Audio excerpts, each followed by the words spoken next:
मित्रांनो नमस्कार. मूळ गावी म्हणजे देवगाव, तालुका केज, जिल्हा बीड या ठिकाणी सुट्टीसाठी आलेलो आहे.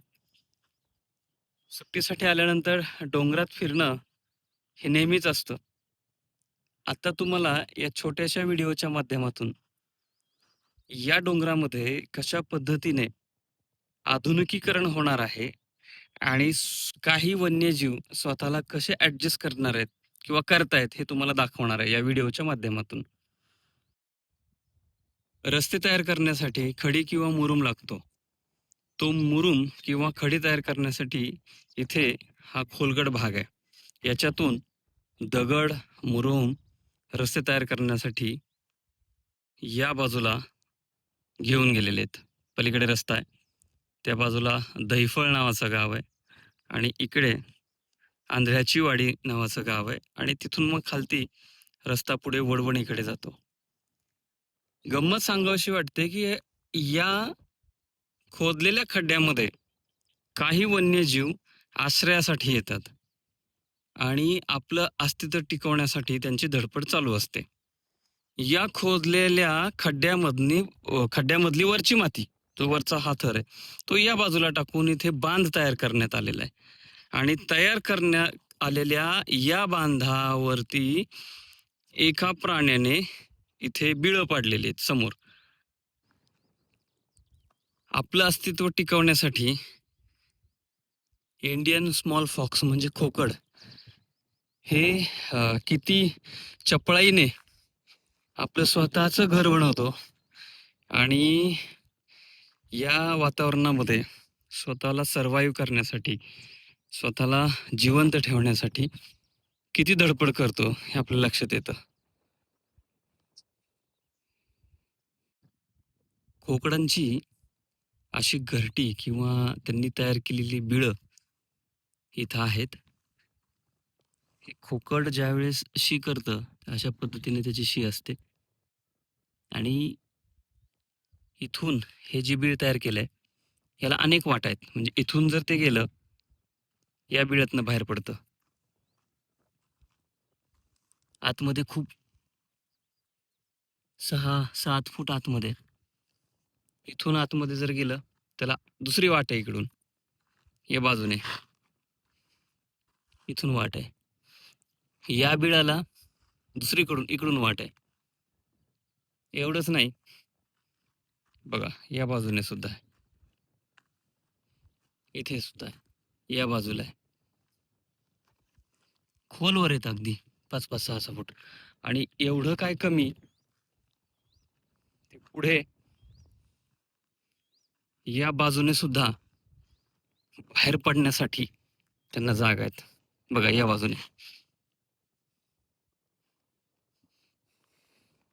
त्याच्या पुढे त्यालाच अटॅच या बाजूने जागा आहे.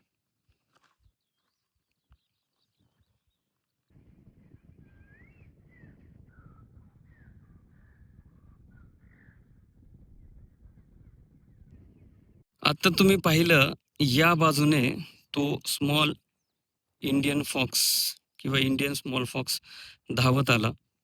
जवळपास या भागामध्ये पठारावरती त्याचं अस्तित्व अनेक वर्षापासून आहे. म्हणजे त्याला मी बरीच वर्ष झालं ऑब्झर्व करतोय किंवा त्याचं निरीक्षण करतोय आणि तो मला अनेक व्हिडिओच्या माध्यमातून कॅप्चर झालेला आहे किंवा त्याचे व्हिडिओ मी अपलोड केलेले आहेत. आता या व्हिडिओचा पार्ट बी तुम्हाला दाखवतो. हा समोर पूर्ण तुम्ही भूभाग पाहताय. समोर बघा इथे तुम्हाला वाईंड मिल म्हणजे पवनचक्क्या दिसतील. इथे पण आहेत. या पवनचक्क्यांचं साम्राज्य आता या पठारावरती म्हणजे पसरलेलं आहे किंवा साम्राज्य अस्तित्वात आलेलं आहे. आणि दुसरी गोष्ट म्हणजे हा पूर्ण भूभाग बघताय तुम्ही. हा डोंगराचा भाग आहे, पठार आहेत ही. बालाघाटच्या डोंगराची रांग आहे. आणि मी तुम्हाला हे सगळं दाखवतोय ना, याच्यावरती या दिवसामध्ये मेच्या महिन्यात, एप्रिल महिन्यात कितीही उन्हाळा असला ना, इथे हरणांची संख्या प्रचंड प्रमाणात असायची. आज या हरणांचं अस्तित्व संपून गेलेलं आहे आणि इथे दुसरा आता धोका उद्भवतोय. हे ऑफिस बघा समोर. इथे टाटाचा सोलार प्लांट इथे उभारला जाणार आहे. म्हणजे हा पूर्ण भूभाग आता हजारो एकरचा भूभाग टाटाच्या सोलर पॅनलसाठी शेतकऱ्यांनी दिलेला आहे. आणि भविष्यामध्ये इथे पूर्ण सोलारचा प्लांट लागल्यानंतर इथलं पूर्ण अस्तित्व नष्ट होणार आहे.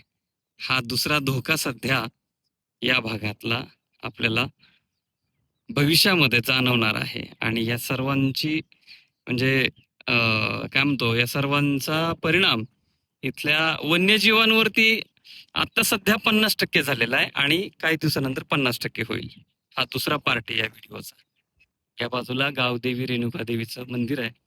ही जी झाडी दिसतेय, ही झाडी, या झाडांच्या आतमध्ये गावदेवीचं मंदिर आहे. आणि पुन्हा एकदा हा भाग पहा. हळूहळू काही प्रायव्हेट कंपन्या हा भाग पूर्ण गिळंकृत करणार आहेत.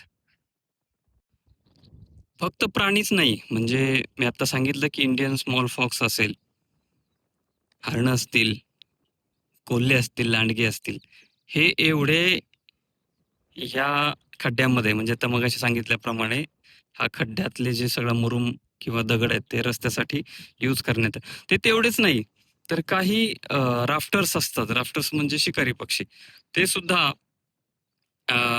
या खड्ड्याच्या मध्ये आश्रय घेतात. त्यानंतर सर्वात मोठ्या महत्वाच्या म्हणजे पाकोळ्या, ज्या हवेमध्ये उडून हवा स्वच्छ करण्याचं काम करतात. त्या पाकोळ्याची सुद्धा घरटी या खड्ड्यामध्ये असतात. आणि त्यानंतर आताच मी तुम्हाला दाखवत असताना तो इंडियन स्मॉल फॉक्स म्हणजे खोकड, तो समोरच्या भागात धावत गेला. अगोदर नर गेला. नर जाईपर्यंत माझं लक्ष नव्हतं. नर गेल्यानंतर मादी पुन्हा पाठीमागून धावत धावत गेली. मला छोटंसं फुटेज मिळालं. परंतु अत्याधुनिकीकरण किंवा आपण जे म्हणतो ना की आपल्याला हे करायचंय, काहीतरी नाविन्यपूर्ण करायचंय, पैसा मिळवायचा आहे, हे सगळं करत असताना या प्राण्यांवरती, या पक्ष्यांवरती किती आपण आक्रमण करतोय याचा प्रत्येकाने गांभीर्याने विचार करणं गरजेचं आहे. लोकसंख्या जशी वाढत आलेली आहे तसं हळूहळू या पठारावरच्या जमिनी अशा पद्धतीने काळ्या माती टाकून शेतीसाठी उपयोगात आणल्यामुळे इथलं पूर्ण जे पर्यावरणाचं संतुलन आहे ते पूर्णपणे आता ढासळत चाललेलं आहे. आणि भविष्यामध्ये पैशाच्या फक्त कारणामुळे इथलं पूर्ण पर्यावरण ढासळलं जाईल, यात मात्र तीळ मात्र शंका नाही.